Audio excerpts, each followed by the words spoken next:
Oi, meu povo, tudo bem? Um assunto um tanto quanto desagradável para nós no vídeo de hoje, especialmente para os torcedores do Cleveland Cavaliers como eu. Mas este vídeo desagradável de se fazer, mas necessário porque o compromisso com o trabalho precisa ser maior do que qualquer coisa, começará com a letra de uma música, de um pagode romântico que fez muito sucesso desde quando foi lançada. E foi a grande marca no começo de uma trajetória de um grupo musical de pagode muito famoso. E essa letra começa dizendo o seguinte: tô fazendo amor com outra pessoa, mas meu coração vai ser para sempre seu. O que o corpo faz, a alma perdoa. Tanta solidão quase me enlouqueceu. Vou falar que é amor, vou jurar que é paixão e dizer o que eu sinto com todo carinho pensando em você.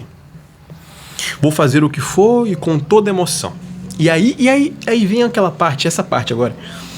Ela é totalmente, pelo menos o meu sentimento, neste momento, em relação a todo esse tema. A verdade é que eu minto, que eu vivo sozinho, não sei te esquecer. E depois acabou a ilusão que eu criei. Emoção foi embora e a gente só pede pro tempo correr.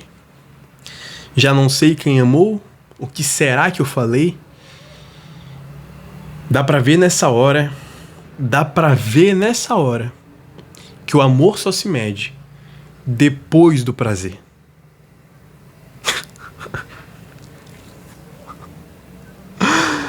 Ai, meu Deus do céu, o que eu tô fazendo, cara? Eu não sei o que eu tô fazendo. Quando foi que eu achei uma boa ideia gostar disso, cara? Não da música, mas disso, né? E aí vem aquele refrão, né? Aquele refrão apoteótico. Fica dentro do meu peito sempre uma saudade.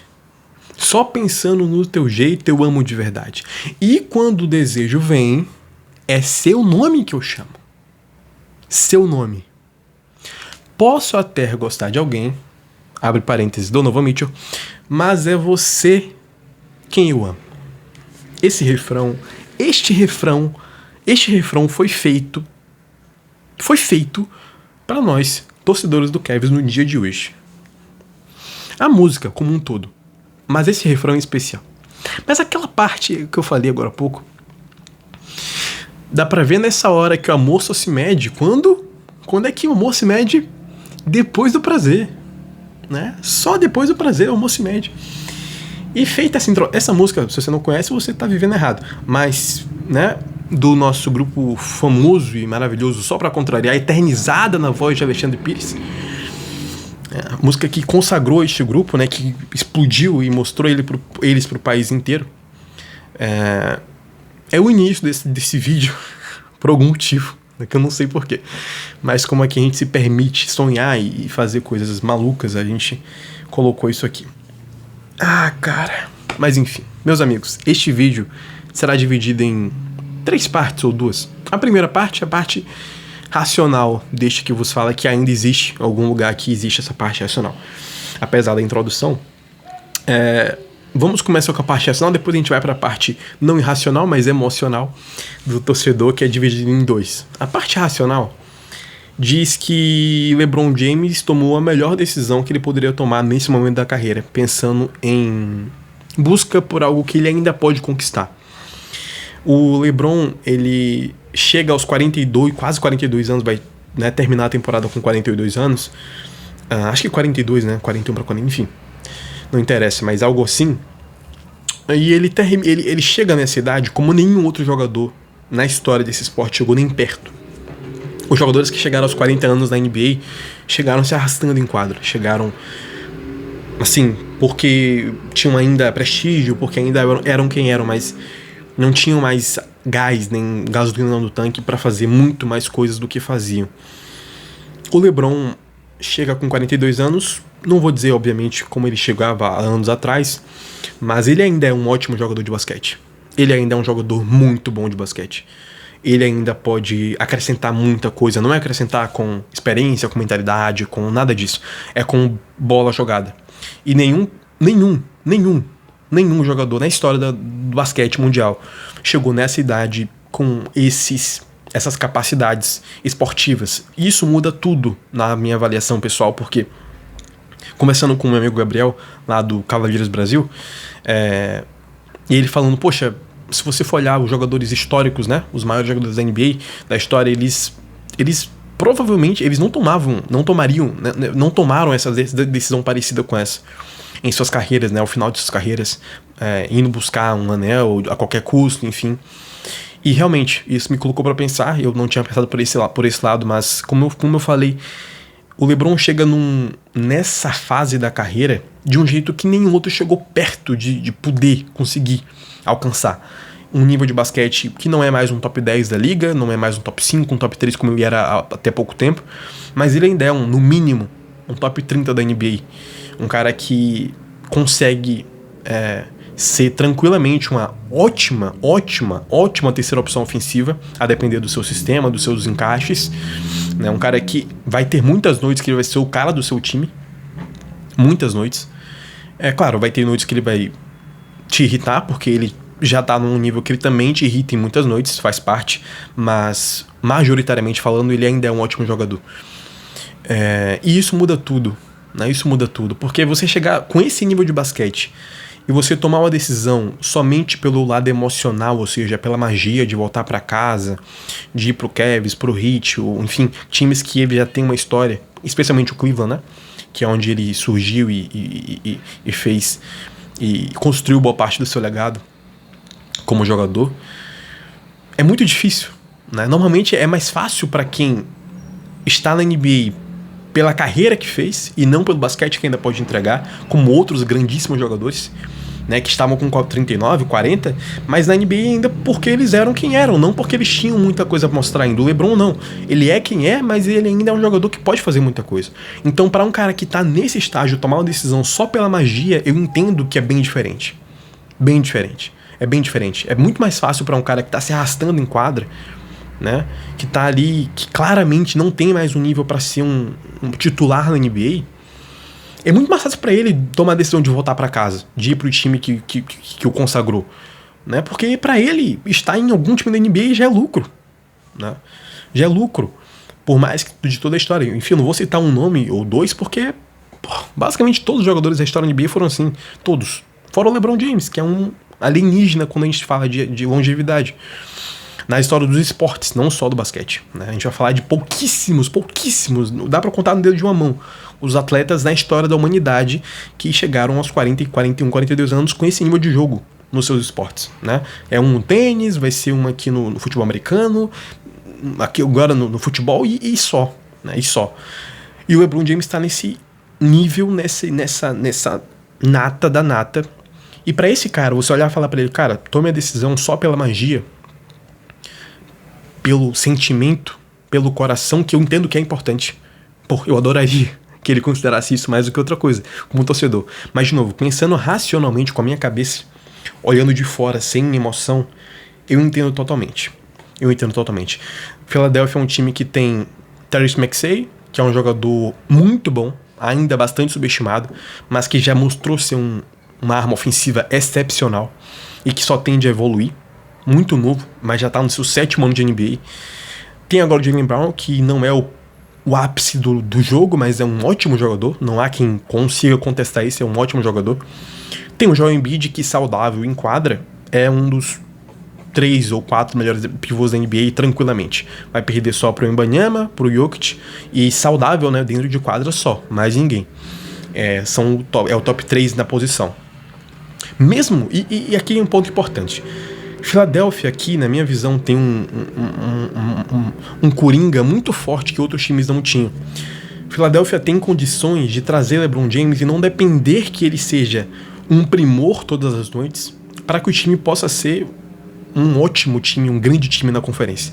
Philadelphia já seria um grande time na conferência sem o LeBron. Por quê? Tyrese Maxey, Jaylen Brown e Joel Embiid. Mas o Joel Embiid machucar, é possível, é bem provável que ele se machuque pelo histórico que ele tem, mas você ainda tem Maxey, Jaylen Brown, Edgecombe, você ainda tem Nick Nurse comandando seu time. Enfim, não é um time perfeito porque o banco não é o melhor do planeta, porque a profundidade não é a maior da história, mas você tem, no mínimo, 2 jogadores excelentes, que são seus titulares. Você tem um Joel Embiid que em quadra é o Joel Embiid, e agora você tem um LeBron James que, enfim, é o LeBron James. Então, outros times, Cleveland principalmente, não teria como trazer o LeBron e simplesmente ofertar a ele essa facilidade do ponto de vista de, cara, a gente não depende tanto de você assim. Aí vocês vão me dizer, mas Cleveland chegou nos últimos playoffs. Sim, Cleveland é um time bom para a temporada regular, isso ninguém nega. Mas o que eu quero dizer é, o Philadelphia, mesmo sem Embiid, sem LeBron, já seria um concorrente a finais do leste, né, com o time inteiro. Já seria um concorrente muito real a uma final de NBA, com um time saudável. Cleveland, não. Né? Cleveland, com LeBron, seria um time bem melhor, é óbvio, mas dependeria que o LeBron fosse muito mais o que ele já foi do que o Philadelphia depende. O idem para Miami, que apesar de ter o Giannis, não tem uma profundidade tão vistosa, não tem um time, uma base da pirâmide, né, de jogadores ali úteis que são tão interessantes assim. Philadelphia não tem essa dependência, não vai depender tanto do LeBron em teoria, né? De novo, não é um time perfeito, não é um encaixe dos sonhos assim, você junta aqui, mas no momento presente não havia, na minha visão, melhor opção esportivamente falando pro LeBron. Se ele quiser buscar um título. E vocês vão pensar, aí o pessoal vai falar, poxa, mas o LeBron já tem... Sim, o LeBron já é o LeBron. Pra mim, ele é o melhor jogador de todos os tempos, com um título a mais, sim, um título a mais. Não sabe, assim... pra mim, não vai fazer... Ele não vai subir uma posição porque se ele ganhar mais um título. Mas, de novo, essa é a minha cabeça. Eu não sou LeBron James, né? Eu não tô no lugar dele. Se eu tivesse no lugar dele, ainda jogasse o basquete que ele joga, e tivesse times ao meu redor querendo que eu vá para os times deles para eu poder ser uma peça fundamental, não a principal, mas fundamental, cara, é muito difícil você só pesar tudo isso e falar, não, eu só quero buscar mesmo um retorno para casa, que pode ser muito glorioso, muito bonito, muito mágico, mas que eu ainda tenho um gasolina no tanque. E eu ainda tenho times grandes me querendo e que me vão me possibilitar, quem sabe, mais um título. E para esses caras, gente, desculpa, a mentalidade é diferente. A mentalidade deles é outra, né? Se ele puder buscar um quarto de título, ele não busca sabe assim, ele não busca um décimo. Ele busca um quarto. Se ele puder buscar metade, ele não busca um quarto. E se ele puder buscar o título inteiro, ele vai atrás do título inteiro. Sempre. Foi isso que trouxe o LeBron James até onde ele chegou. Desculpa, o LeBron James fez a sua carreira tomando decisões difíceis, né? Difíceis, mas que levaram ele até onde ele levou, até onde ele chegou, né? Foi assim que ele se construiu o LeBron James que a gente conhece. Tomando decisões muitas vezes desagradáveis, mas que ele entendia que levaria ele a um ponto grandioso. E eu acho que ele acertou, né? Acho que ele acertou. Então, a carreira dele mostra que ele acertou. Então, é muito difícil para você olhar para um cara deste tamanho, com essa mentalidade, com essa cabeça, com essa sede, essa fome, essa garra, e falar para ele, busque só um mero retorno para casa que, desculpa, Cleveland não seria campeão com o LeBron. Muito provavelmente, né? Claro que tudo é possível no mundo, tudo é possível, mas provavelmente não seria.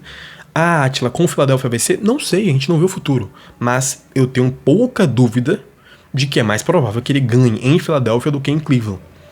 Pode ser que não ganhe também. E eu acho que, inclusive, Philadelphia não é um time melhor que San Antonio, não é um time melhor que Oklahoma, tá? Não é um time, assim, que é o melhor time do leste disparado, não é. Mas, de novo, aqui a gente tá contando o que ele tinha à disposição. Qual o cardápio que ele tinha? Era isso. Então, tá bom. Dentro disso, o time que mais oferece possibilidade de ele chegar longe no playoff e, quem sabe, bater um título ou uma final, eu não tenho dúvidas que esse time era a Philadelphia. Então é muito complicado eu olhar pra esse cara e julgá-lo porque ele escolheu buscar mais um título de NBA, sabe? Ou tentar, porque a vida desses caras é feita disso, gente. Tentativas, né? Quando você se nega a tentar, você já perdeu, né? Se você se nega a tentar, você já perdeu, você já desistiu. Não, eu só quero voltar pra casa e ficar em casa. É da hora, adoraria, meu sonho seria esse. ver LeBron James mais uma vez em Cleveland. Mas esportivamente falando e racionalmente falando, eu não consigo olhar pra ele e falar, caramba, você tá errado, cara. Não consigo. Então essa é a parte racional. Agora a parte torcedora, que é dividida em dois. A primeira parte torcedora ainda é um pouco racional. Por quê? Eu tenho isso pra mim, não é obrigatório ninguém pensar igual, mas eu penso que os jogadores de basquete, de futebol, na realidade atletas em geral, eles têm o dever, ou digamos assim, as possibilidades. Eu não consigo, em 2026, olhar e julgar um jogador, um atleta, qualquer que seja ele, por tomar uma decisão que ele entenda que seja melhor para sua carreira. Eu não consigo. Eu não consigo. Eu já falei isso muitas vezes. Os times da NBA, as franquias multibilionárias, tomam decisões todos os dias pensando no que é melhor para elas. O Lakers não dispensou, entre aspas, o LeBron James porque eles entendiam que era o melhor pro LeBron. Eles entendiam que era o melhor para eles. E realmente era. E o Lakers foi lá e se dispensou, né? Entre aspas. Não quis o LeBron mais. Show de bola. Show de bola. Alguém ficou em choque por causa disso? Alguém surtou, não, porque o Lakers, não pode fazer isso com o LeBron. Claro que pode. Eles estão no direito deles. Quem gera a franquia são eles, o dinheiro é deles. Então por que o LeBron tem que tomar uma decisão pensando no que é melhor pros outros? Isso vale pra qualquer um, cara. Eu falo isso pra todo mundo. Pode ser o pior jogador da NBA, pode ser o melhor. Tome sempre a decisão que você entender que é melhor pra sua carreira, cara. Tá? Os times da NBA vão ficar aí quando você parar. O LeBron vai parar em 2 anos. Eu garanto a vocês, a NBA vai continuar. Os times vão continuar e cada vez mais ricos. Os donos cada vez mais bilionários. E todo mundo girando cada vez mais dinheiro. E o LeBron vai passar. Então, assim, aproveite o máximo que você puder para tomar o máximo de decisões que mais façam sentido para você. De novo, essa parte não é o torcedor emocional falando, é o torcedor racional. Porque se eu tivesse lá, eu gostaria que os meus caras tomassem decisões por eles. Porque no final do dia, é isso que vai fazer eles. Não é o time. Se o time quiser dispensar você, amanhã ele te dispensa. Se for pro melhor o seu time não renovar com você, ele não renova. Um time não vai oferecer mais do que ele entende que você merece por gratidão. Um time não vai te dar um contrato de 50 milhões se ele achar que você vale 30. Ele vai te dar 30. Ponto. E se você não quiser, vá para outro time. Ponto. Porque ele entende que é melhor para ele. Então por que o jogador tem que se sujeitar a fazer o que ele é melhor pro fulaninho? Não. Não. Você entende que o melhor é o quê? O Philadelphia, show de bola. Boa sorte. Eu entendo que o melhor é o Clippers. Boa sorte também. Show de bola. Show de bola. Cada um na sua. Eu não faço conta com o dinheiro dos outros. E eu não faço conta com os sonhos dos outros. Não faço. E isso, de novo, vale para todo mundo. Todos os jogadores. Agora vem a terceira parte, que é a parte do torcedor racional, que é a parte inicial. A parte do torcedor emocional, simplesmente sem tirar muitas saudades. Porque por muito tempo, enquanto você tem o direito a sonhar, você sonha. E você acredita que será possível. Você acredita que, quem sabe, você tem fé. Você alimenta uma esperança saudável. Às vezes não. No que às vezes nem é tão possível assim. E a gente vive tanto, às vezes, no passado, olhando pra trás e vendo tudo que a gente viveu, né? Tudo que a gente passou de feliz e agradável. E a verdade é que o LeBron James mudou a franquia que eu torço. Ele mudou pra sempre a história do basquete e a história da franquia que eu torço. E poder falar que o melhor jogador de todos os tempos é o melhor jogador da história da minha franquia que eu escolhi torcer, é simplesmente bizarro, né? É simplesmente bizarro. Então esse torcedor, ele fica muito desesperançoso, porque quando esses sonhos se vão assim de uma maneira fria, né, em busca de algo que hoje nós não podemos oferecer enquanto franquia, enquanto time, enquanto elenco, enfim, é muito doído. É muito doído, né? Tudo que eu falei aqui não exclui o fato de eu estar extremamente incomodado, extremamente triste, né? Extremamente. Porque a possibilidade de ver LeBron James um dia sequer com a camisa do meu time, de novo, depois de tanto tempo, depois de, 8 anos, né? era simplesmente muito boa, né? Era simplesmente muito boa. E é como a gente tá na beira da praia e ver alguém que a gente ama muito entrar num barco e partir, e a gente sabe que a gente nunca mais vai poder reencontrar aquela pessoa, ou pelo menos não nos mesmos moldes, né? Vamos se reencontrar, claro, na beira da quadra, sendo ovacionado, homenageado, com a camisa lá em cima, né? Mas o sonho era que esse dia chegasse, mas com um pouquinho mais de demora. Um pouquinho mais de demora. E não vai ser assim, provavelmente. A não ser que as coisas mudem muito, que eu acho difícil. O que vai acontecer é que esse dia vai chegar mais depressa, né? Isso é muito complicado. Eu não sei, cara. Tudo